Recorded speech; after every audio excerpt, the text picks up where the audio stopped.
مشکوٰۃ شریف میں نبی پاک صلی اللہ علیہ وسلم نے فرمایا، اللہ تعالیٰ نے نا حضرت سیدنا آدم علیہ السلام کو نا ان کی تمام اولاد کی صورتیں دکھائیں، گویا روحیں دکھائیں، نور دکھایا، چمک رہا تھا۔ تو حضرت آدم کی نظر پڑی حضرت داؤد علیہ السلام، یہ مشکوٰۃ میں موجود ہے۔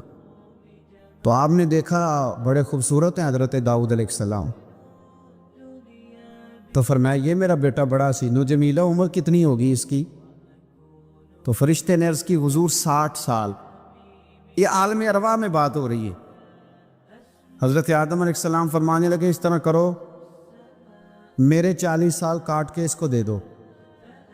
حکم ہوا، حضرت آدم کی بات مان لو، وہ کاٹ کے 40 سال ان کی عمر مبارک کے حضرت داؤد کی عمر میں شامل کر کے لکھ کے مور لگا دی گئی، حدیث میں لفظ ہے۔ نبی پاک صلی اللہ علیہ وسلم فرمانے لگے حضرت آدم کے وصال کا وقت آیا تو فرشتے نے آ کے کہا بابا جی چلیں؟ فرمانے لگے میرے تو 40 سال باقی ہیں۔ کہا حضور وہ تو آپ نے اپنے بیٹے کو دے دیے تھے۔ ایک بزرگ مجھ سے کہنے لگے کہ آپ دعا کریں میرے بیٹوں کو اللہ نرمی عطا کر دے، وہ بولتے نہیں ٹھیک، ان کا لب و لہجہ صحیح نہیں ہے۔ تو میں نے ان سے کہا کہ بزرگوں جہاں تک میں جانتا ہوں کوئی ایسی بات ہے تو نہیں۔ تو وہ کہنے لگے کہ جس طرح آپ سمجھتے ہیں نا، ہمارے رشتہ دار بھی اور اہل علاقہ سارے یہی سمجھتے ہیں، پر میں تکلیف میں ہوں، میری بیوی تکلیف میں۔ میں نے کہا کہ پھر آپ یہ اتنی زیادہ پردہ پوشی کس بات کی؟ تو وہ کہنے لگے کہ ڈرتا ہوں، اگر لوگوں کے سامنے ہم بات کرتے ہیں تو لوگ کہتے ہیں کہ تم نے تربیت نہیں صحیح کی، اگر میں بات کرتا ہوں تو لوگ مجھ پہ شک کرتے ہیں، کہتے ہیں تو نے رزق نہیں صحیح کھلایا۔ تو میں درد میں رہتا ہوں، کپڑا اٹھاؤں گا تو میرا اپنا بدن برہنہ ہو جائے گا۔ یار وہ کتنی تکلیف میں ہے باپ جو اپنے سگے بیٹے سے بات نہیں کرتا کہ پتہ نہیں کہاں سے بولے گا، کیا جواب دے گا میری بات کا، یعنی ڈرتا ہے، سہما ہوا رہتا ہے۔ یہ نوجوان ذرا غور کریں، ان لفظوں کی تکلیف محسوس کریں کہ اماں کہتی ہے کہ بھائی میں نہیں اس سے بات کرتی، اس لیے کہ وہ بڑے سخت جملے کہتا ہے، مجھ سے نہیں سہے جاتے، کوئی اور بات کرے۔ یعنی جس کی ماں بھی اس سے بات کرتے ہوئے ڈرے، جس کا والد بھی اس سے بات کرتے ہوئے سہم جائے، اور وہ بندہ کہے کہ میں نے تو MBA کیا ہوا ہے، میں تو معاشرے میں جانا پہچانا جاتا ہوں، اللہ کا شکر ہے جی اللہ نے بڑی عزت دی ہوئی ہے، وہ یہ لفظ کہے تو اسے شرم آنی چاہیے۔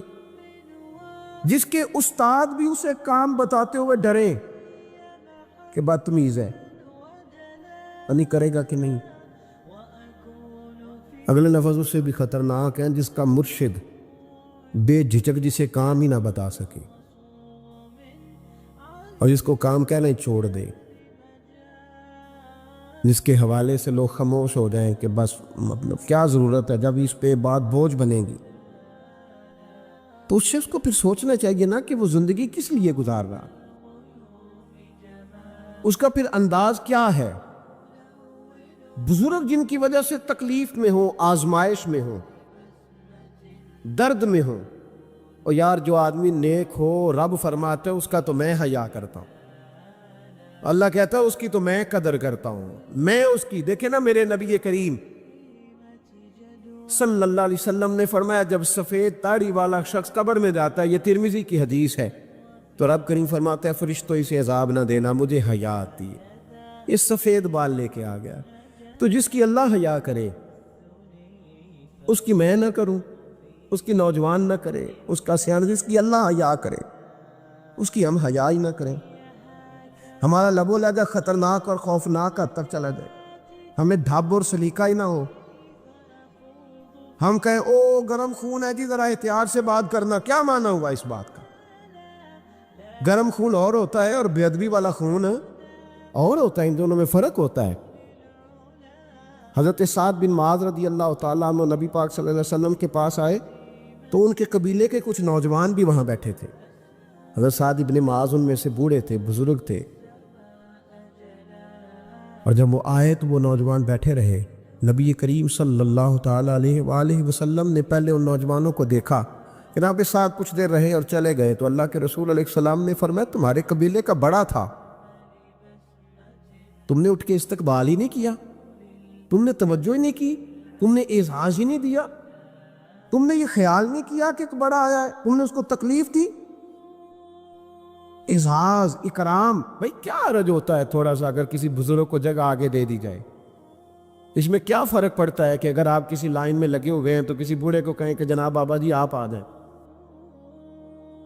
اور میرے بھائی کون سا وجود کا کوئی حصہ ٹوٹ جاتا ہے اگر کسی ضعیف کو، کسی بوڑھے کو یہ کہا جائے کہ آپ لائن سے نکل جائیں اور یہ بل مجھے دے دے، میں جمع کرا دیتا ہوں؟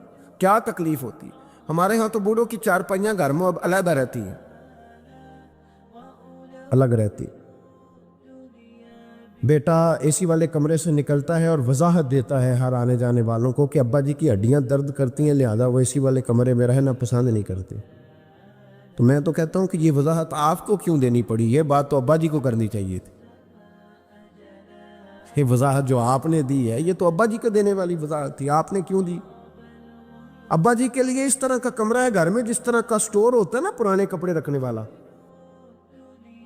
وہ کمرہ ہے۔ حدیث سنانے لگا ہوں، اللہ کرے آپ کو یاد رہ جائے، اللہ کرے آپ کو یاد رہے۔ مشکات کی حدیث ہے، بڑے خوبصورت لفظ ہیں میرے نبی کریم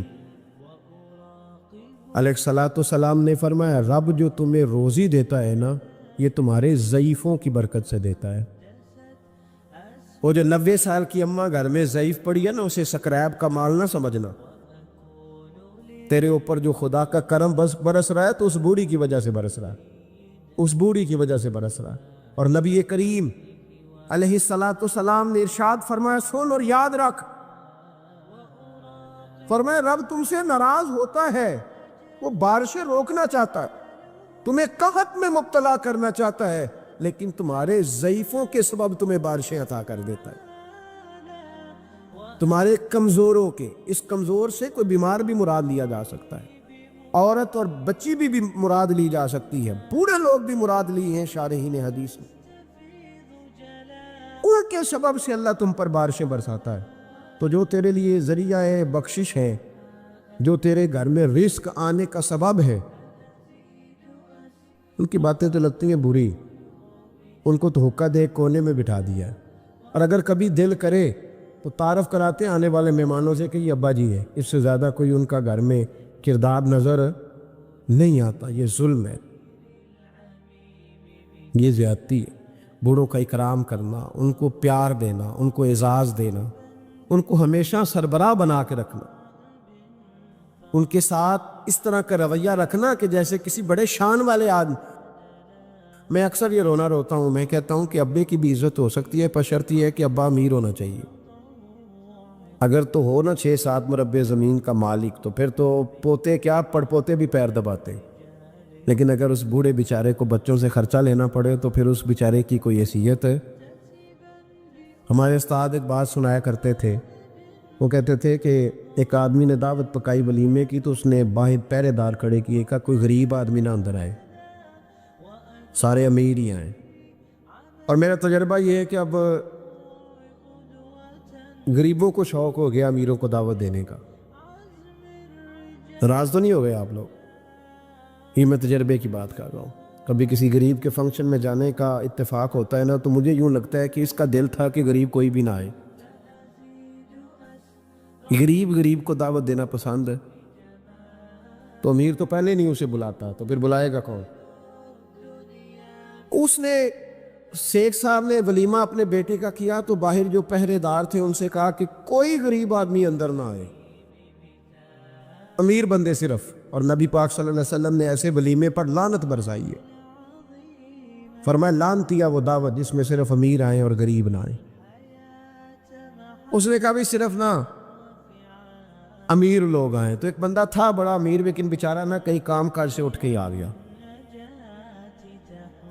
تو کپڑوں کو اسی طرح مٹی وٹی لگی ہوئی، تو دیر ہو رہی تھی، گھر جاتا چینج کرنے تو لیٹ ہو جاتا، تو ایسے ہی آ گیا۔ جب وہ آیا تو پہرے دار کھڑا تو اس نے کہا دوڑ جا،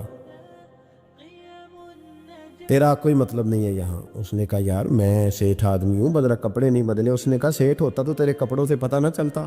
میرے بھائی وہ شخص کہتا ہے کہ میں نے کہا مجھے جانے دو اندر، کہنے لگے تیرے کپڑے نہیں دعوت والے. کہتا ہے میں وہاں سے واپس گیا دوڑا. آپ کو پتا ہے نا کپڑے بھی اب اللہ خیر کرے. ایک سنگی نو میں ایک دن کیا تو کالی اینک لائی سی خیر ہے کہندا موٹر سائیکل تے کٹا پیندا. کوئی دنوں تو بعد کار وچ بھی لا کے بیٹھا سی. میں کہ ہن کنوں میں کی پوچھاں، ہن تے بہتر ہے اینو چٹی سوٹی بھی نال دیاں. بھئی کیا اس سے انسان کا قد بڑھتا ہے؟ وہ ہے بات کرنے والی. جہاز میں اس دفعہ میں واپس آ رہا تھا تو جہاز میں ایک نوجوان کالی اینک لگا کے پھر رہا ہے. تو اب ڈر لگتا ہے نا، آپ کو پتا ہے کسی سے بات کریں گے وہ کیا جواب دے گا. تو کیا ان چیزوں سے قد بڑا ہوتا ہے آدمی کا کہ وہ تھوڑا سا جناب مطلب باہر آئیں. مجھے تو کمزور لگتے ہیں ایسے لوگ. اپنے لب و لہجے میں، اپنے انداز میں، اپنی طبیعت کے حساب سے، اپنے اسٹائل میں آپ زندہ رہیں. یہ سچ ہے اور یہ اصل ہے. یہ سچ ہے اور یہ اپنی زندگی اپنے اسٹیٹس کے مطابق، طبیعت کے مطابق گزارنا، یہی سچ ہے اور یہی اصل ہے. اسی میں انسان کا حسن ہے، اسی میں اس کا وقار ہے. اللہ تعالیٰ سمجھنے کی توفیق عطا فرمائے. تو وہ بندہ واپس گیا بیچارہ، کپڑے بدل کے آیا.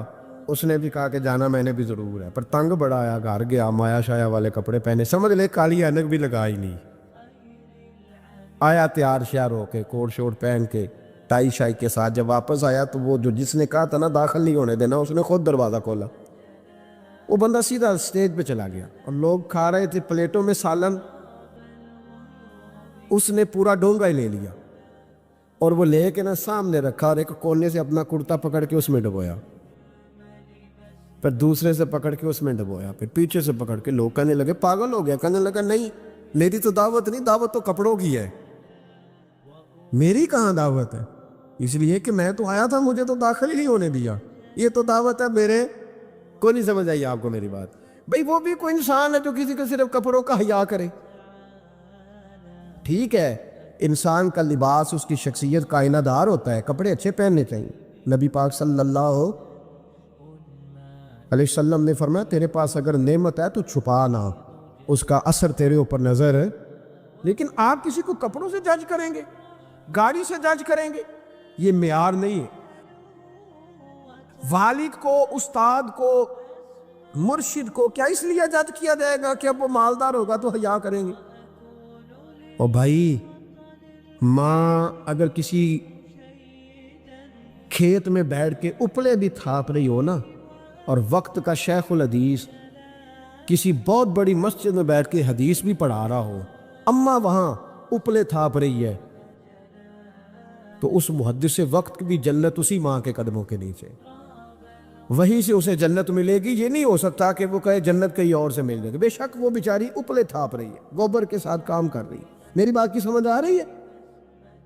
بزرگوں کا اکرام کریں، احترام کریں، ان کو ادب دینا سیکھیں، ان کے ساتھ لحاظ والا رویہ اختیار کریں. نبی کریم علیہ السلام کے صحابی حضرت ابو ہریرہ رضی اللہ تعالیٰ عنہ فرماتے ہیں کہ حضور سید عالم علیہ السلام کے پاس میں بیٹھا تھا تو چند نوجوان حضور کے پاس بیٹھے تھے. جہاں ہم بیٹھے تھے وہاں جگہ کچھ تنگ تھی.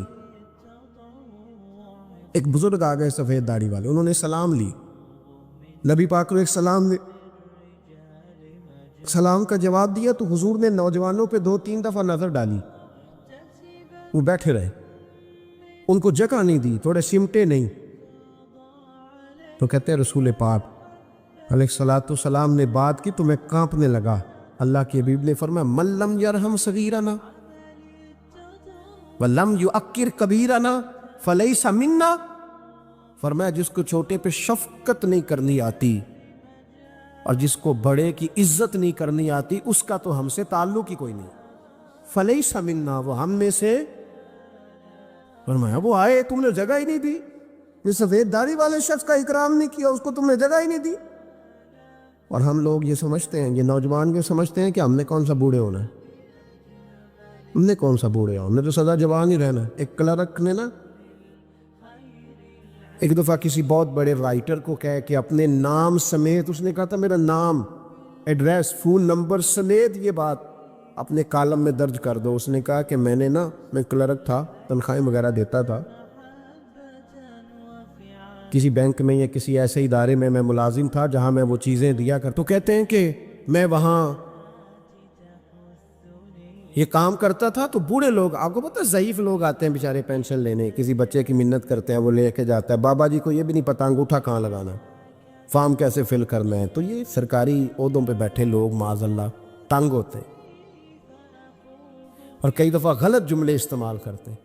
تو کہا کرتا تھا کہ میں بڑا سخت رویہ رکھتا تھا، اب میری بھی پینشن ہو گئی ہے، اور اب جب میں خود لینے جاتا ہوں نا، کہتے جتنے دھکے میں یہ تھے اس سے 11 گنا کھا چکا ہوں، پر معافی کوئی نہیں مل رہی۔ تو لوگوں کو یہ میرا نام لے کے ایڈریس سمیت بتا دیں کہ اگر اپنا بڑھاپا سیو کرنا چاہتے ہیں تو اپنی جوانی محتاط کریں،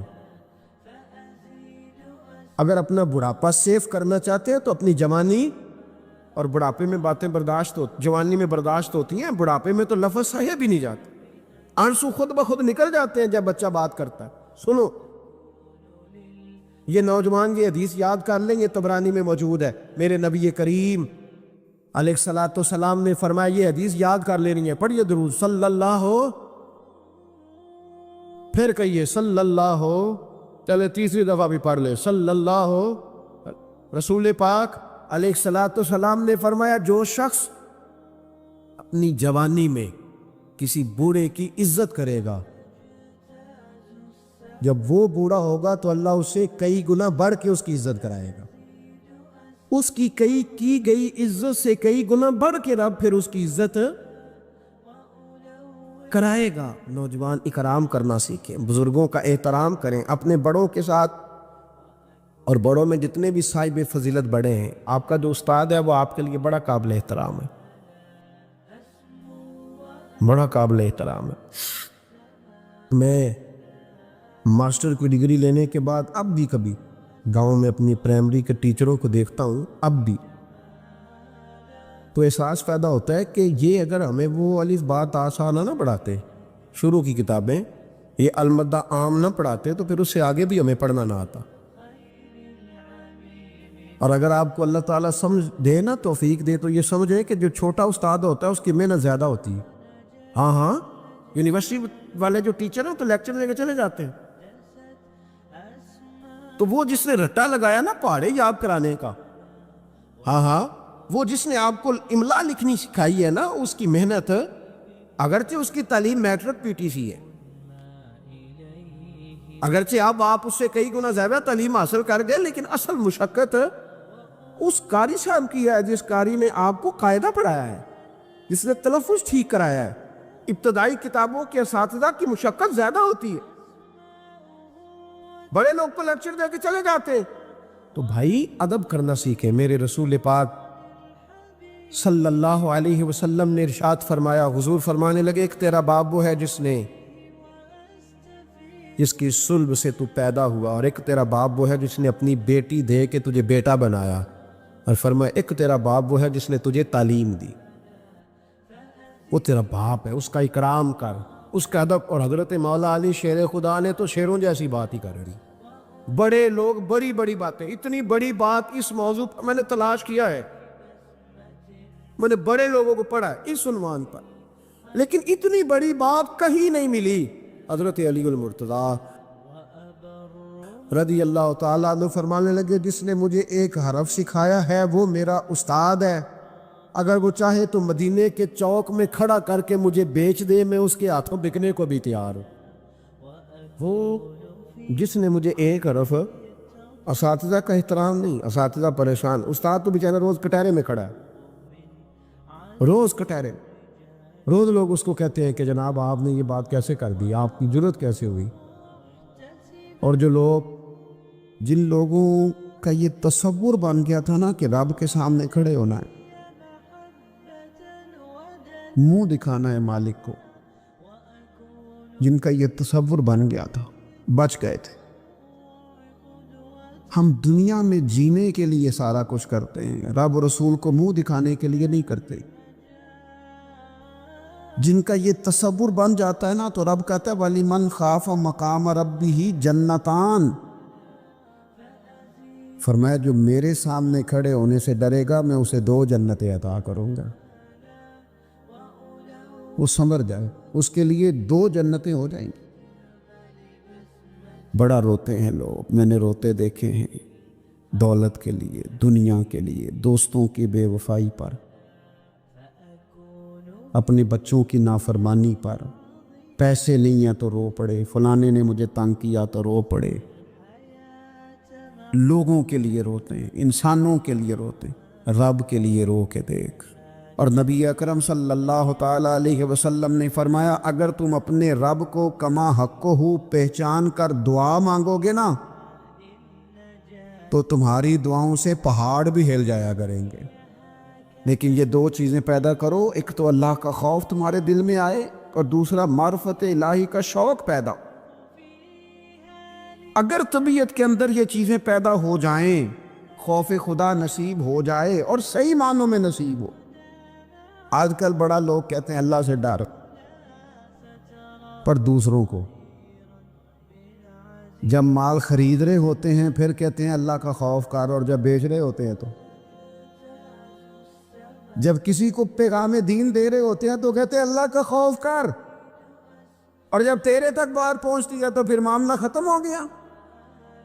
میں ذمہ داری سے کہتا ہوں یہ جو کچھ ہمارے ہاں ہوتا ہے نا، عوام سے ڈر کے، عالمی میڈیا سے ڈر کے، قوم سے ڈر کے، اس سے آدھے کام بھی اگر رب سے ڈر کے کریں تو قوم کا بھی بھلا ہو جائے گا، لوگوں کا بھی نفع ہو جائے گا۔ اگر آدھا کام بھی ڈر کے کیا جائے، کچھ تھوڑا سا اپنے دل میں خشیت، اللہ کا خوف۔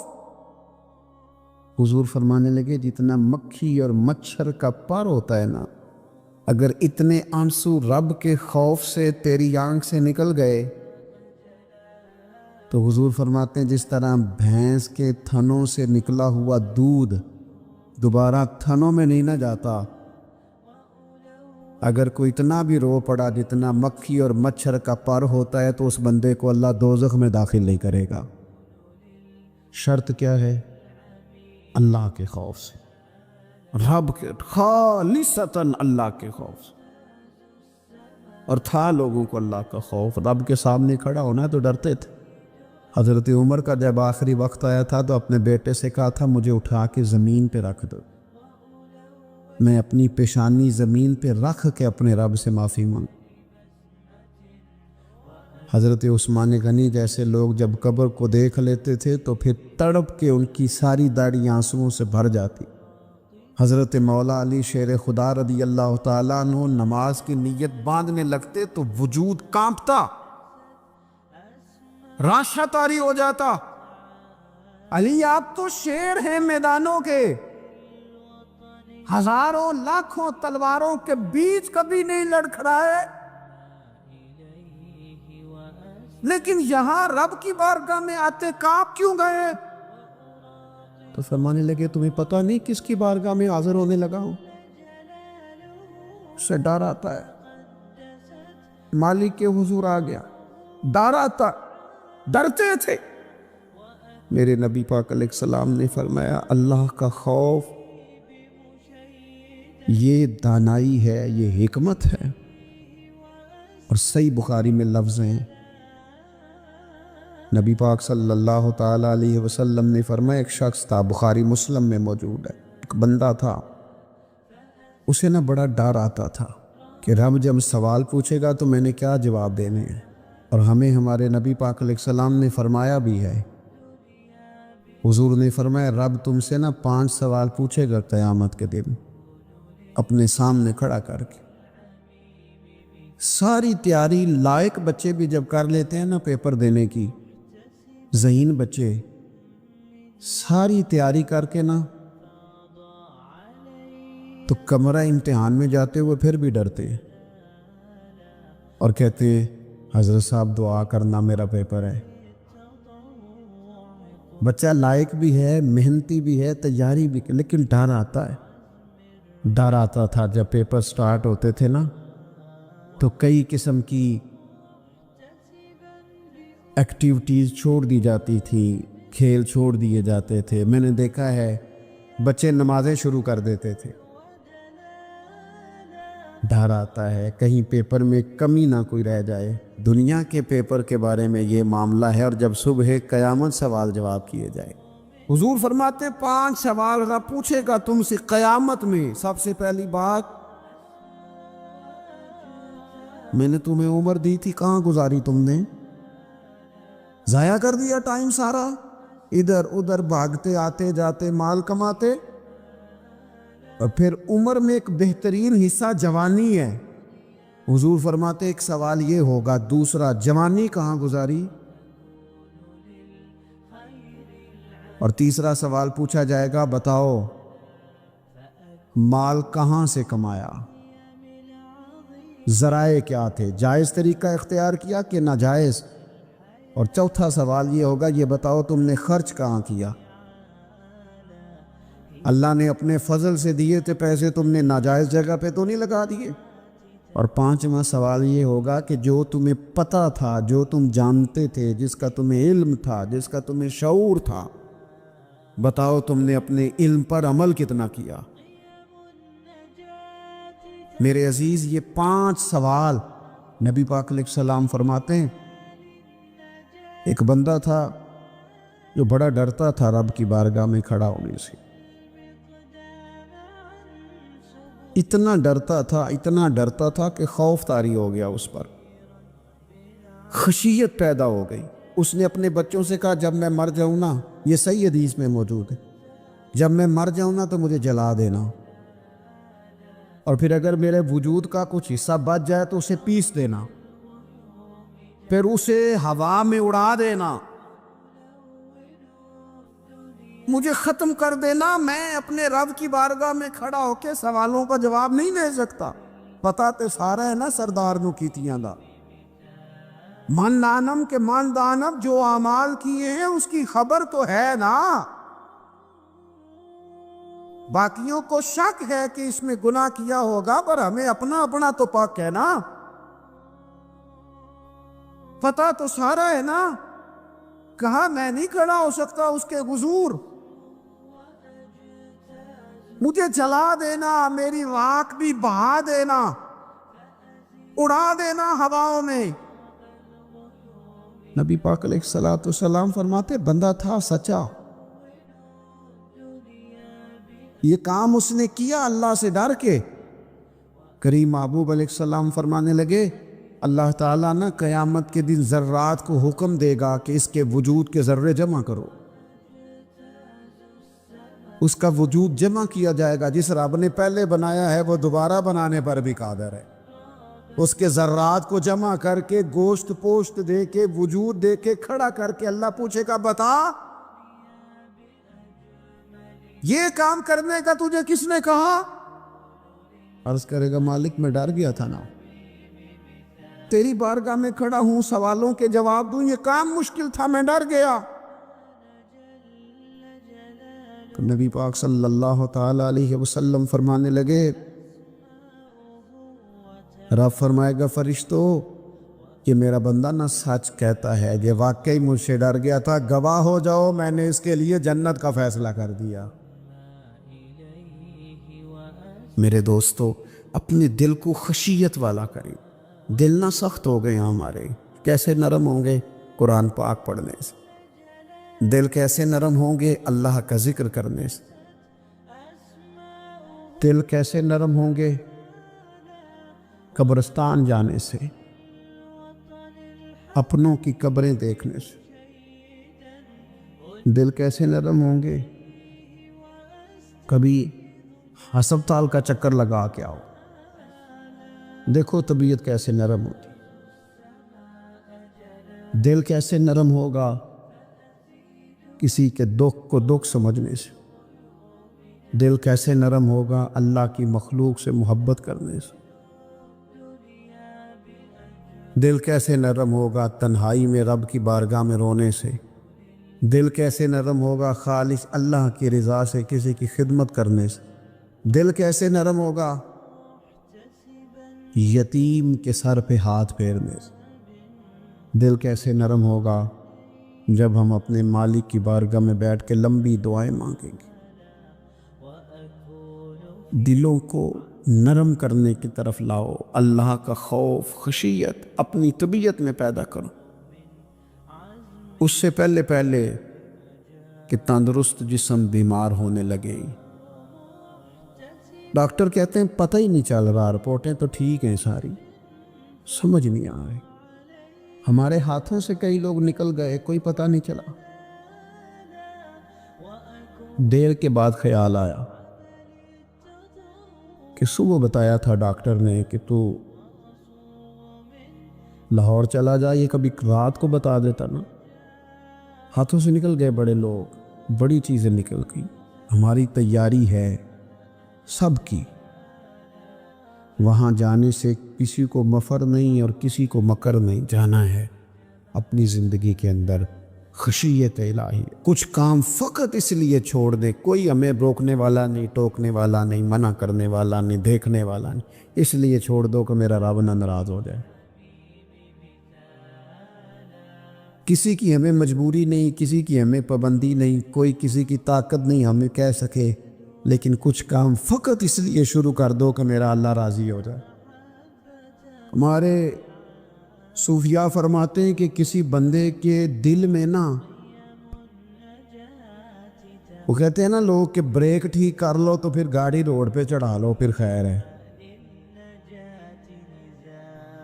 جہاں بھی موقع آئے گا اس کی بریک لگے گی. پھر لوگوں نے ایک اور آسانی کی ہے, میں نے دیکھا ہے, کچھ ایسی گاڑیاں آئی ہیں جن کی بریک نہیں لگانی پڑتی. انہوں نے ایسا اس میں سسٹم فٹ کر دیا ہے کہ گاڑی کے سامنے کوئی چیز آتی ہے تو اس کی بریک خود بخود لگ جاتی ہے. وہ کہتے ہیں بغیر بریک کے گاڑی روڈ پر چڑھانی نہیں, بریکیں ٹھیک کرو پھر چڑھا لو. صوفیاء فرماتے ہیں کہ تم اگر چاہتے ہو نا کہ انسان جرم نہ کرے, خطا نہ کرے, لوگوں کو تنگ نہ کرے, تو اسے سوسائٹی کے اندر بھیجنے سے پہلے اس کے دل میں اللہ کا خوف پیدا کر دو. اگر اس کے دل میں تم خدا کا خوف پیدا کر دو گے, پھر تم اسے جہاں بھی چھوڑ دو گے وہ کوئی نقصان نہیں کرے گا. لیکن اگر خوف خدا نہیں نہ ہوگا, اگر اللہ کا ڈر نہیں ہوگا, پھر وہ لوگ دیکھتے ہیں کہ لوگوں کو کیسے مطمئن کیا جائے, لوگوں کی آنکھوں میں دھول کیسے جھونکی جائے. وقتی طور پر ایسے پروگرام بنا لیے جائیں جن سے لوگ مطمئن ہو جائیں, تھوڑا سا لوگوں کو موٹیویٹ کر دیا, کوئی تھوڑا سا بتا دیا, کوئی تھوڑا ریلیف دے دیا, کچھ تھوڑی سی ایسی کہانی بنا دی جس سے ووٹر مطمئن ہو جائیں. لیکن فی نفس سے ہی بندہ نیک کب ہوتا ہے؟ میرا رب فرماتا ہے ان الذین یخشون ربہم بالغیب, وہ لوگ جو اپنے رب سے ڈرتے ہیں پر بن دیکھے ہی ڈرتے ہیں. ان الذین یخشون ربہم بالغیب لہم مغفرۃ واجر کبیر. قربان جائیں. فرمایا بے شک وہ لوگ جو اپنے رب سے بغیر دیکھے ڈرتے ہیں, اللہ تعالیٰ نے ان کے لیے بخشش بھی رکھی ہے اور بہت بڑا اجر تیار کیا ہوا ہے بغیر دیکھے. یہ جب بندے کو چیز نصیب ہوتی ہے نا کہ وہ اللہ تعالیٰ سے ڈرتا ہے, پھر وہ بندہ دانا ہو جاتا ہے, پھر وہ بندہ معاملہ فہم ہو جاتا ہے, وہ بندہ سمجھدار ہو جاتا ہے. قرآن مجید نے کہا یا ایھا الذین آمنوا ان تتقوا اللہ یجعل لکم فرقان. میرا دل کرتا ہے کہ امت مسلمہ اس آیت کو یاد کر لے. رب فرماتے ہیں اے ایمان والو, اگر تم اللہ سے ڈرو گے نا تو اللہ تعالیٰ تمہیں حق اور باطل میں تمیز کرنے کی قوت عطا فرما دے گا. تم اپنے دل میں رب کو جواب دینے کا تصور پیدا کرو, اللہ تمہارے فیصلے درست کرا دے گا. اور میرے نبی پاک صلی اللہ تعالیٰ علیہ وسلم نے فرمایا یہ جو اللہ کا خوف ہے نا, یہ حکمت کی بنیاد ہے, یہ دانائی کی بنیاد اللہ کا خوف ہے, یہ بنیاد ہے, اس کی وجہ سے لوگ دانا ہوتے ہیں. اگر وہ رب کریم سے ڈرنے لگے تو اللہ انہیں بصیرت کی روشنی دے گا. کیوں فیصلے درست تھے سارے سیدنا صدیق اکبر کے, اس لیے درست تھے کہ ان کے دلوں میں رب کا خوف موجود تھا. بڑی فضیلتیں انہیں حاصل تھیں، بڑی عظمتیں حاصل تھیں، لیکن کسی جگہ بھی کسی مقام پر بھی ان کے قدم لڑکھڑاتے کیوں نہیں تھے؟ بڑے انہوں نے بھی زندگی کے اندر تکلیفیں دیکھی، بڑے بوجھ دیکھے، بڑی دھوپ چھاؤں دیکھی، لیکن مضبوط کیوں رہے؟ حضرت سعد بن ربیع رضی اللہ تعالیٰ عنہ ایک جنگ میں شہید ہو گئے تھے، جنگ احد میں. تو ان کی بیٹی ایک دن آئی حضرت صدیق اکبر کے پاس، امیر المومنین کے پاس کسی کام سے. تو جناب سیدنا صدیق اکبر رضی اللہ تعالیٰ عنہ نے چادر بچھا کے اس بیٹی کو بٹھایا، اور خود حضرت صدیق اکبر چادر سے نیچے بیٹھ گئے، خود زمین پہ ہیں. اسے آپ نے اعزاز کے ساتھ کپڑے پہ بٹھا رکھا ہے. حضرت عمر فاروق رضی اللہ تعالیٰ عنہ آئے اور آ کے عرض کرنے لگے، حضور یہ خاتون کون ہے، بیٹی کون ہے جس کو آپ نے اس قدر زیادہ فضیلت کی جگہ پہ بٹھایا ہے؟ تو حضرت صدیق اکبر رضی اللہ تعالیٰ عنہ فرمانے لگے کہ یہ اس شخص کی بیٹی ہے جو تم سے بھی افضل تھا، مجھ سے بھی افضل تھا. تو حضرت عمر فاروق رضی اللہ تعالیٰ عنہ عرض کرنے لگے، حضور ہم تو یہ سمجھتے ہیں کہ نبیوں کے بعد سب سے افضل آپ ہی ہیں، تو یہ جو آپ سے بھی افضل تھا اس کا کیا معنی ہے؟ حضرت صدیق اکبر فرمانے لگے، وہ لوگ کتنے افضل تھے جنہوں نے حضور کی موجودگی میں اپنی جان اپنی رب کی بارگاہ میں پیش کر دی. حضور کے مقدس ہاتھوں میں جن لوگوں کی روحیں پرواز کر گئیں وہ کتنے بڑے لوگ تھے. میری بات کو سمجھیے گا کہ ان لوگوں کے دلوں میں وہ جو عاجزی تھی، وہ جو اللہ تبارک و تعالیٰ کی معرفت تھی، اس نے کس طرح کا بنا دی. ہمارے ہاں یہ مسئلہ بن گیا ہے کہ ہم ہر ایک سے ڈر رہے ہیں، ہر ایک سے، برادری سے، قبیلے سے، داماد سے، بہو سے، فلانے سے، فلانے سے. میں نے دیکھا بڑے بڑے لوگ ڈرتے ہیں. آپ اگر ناراض نہ ہوں تو بعض والدین ہیں جو اولاد سے ڈرتے ہیں. ہاں میں نے کچھ ایسے دنیا دار پیر دیکھے ہیں جو مریدوں سے ڈرتے ہیں. میں نے ایسے لیڈر دیکھے ہیں جو اپنی عوام سے ڈرتے ہیں. کیوں؟ اس لیے کہ میرے نبی پاک علیہ السلام نے فرمایا جو رب سے نہ ڈرے پھر وہ سب سے ڈرتا ہے، اور فرمایا جو رب سے ڈر جائے اللہ مخلوق کا خوف اس کے دل سے نکال دیا کرتا ہے. یہ رب سے نہیں ڈرا تو یہ سب سے ڈرا ہے. اگر رب سے ڈرتا تو کسی سے نہ ڈرتا. اور حضور فرماتے ہیں دو خوف اللہ جمع نہیں کرے گا. تم اگر بے خوف زندگی گزارنا چاہتے ہو نا دنیا میں تو ایک خوف پیدا کر لو، وہ رب کا خوف ہے. بے خوف ہو جاؤ. اور اگر تم یہ خوف پیدا نہیں کرتے پھر تو سائے سے ڈرو گے، پھر سانپ سے نہیں رسیوں سے ڈرو گے، پھر تو جگہ جگہ تمہیں کمزور کر دیا جائے، پھر تو لوگ ہر وقت تمہیں بھگائیں گے، ڈرائیں گے. ایک خوف پیدا کر لو اللہ کا، پھر دوسرا کوئی خوف قریب نہیں آئے گا. اور ایک معنی میں اور کہا اللہ دو خوف جمع نہیں کرے گا. حضور فرماتے ہیں تو دنیا میں رب سے ڈر جانا، رب تجھے آخرت میں نہیں ڈرائے گا. وہ جو اللہ کے ولیوں کے بارے میں کہا لا خوف علیہم ولا ہم یحزنون، کیا معنی ہے؟ دنیا میں انہیں صرف اللہ کا خوف تھا، باقی کسی کا خوف نہیں تھا. حضور فرماتے ہیں تو دنیا میں رب سے ڈر جا، قیامت میں تجھے نہیں ڈرائے گا. اور اگر تو دنیا میں نہیں نہ ڈرے گا پھر تو قیامت میں ڈرایا جائے گا.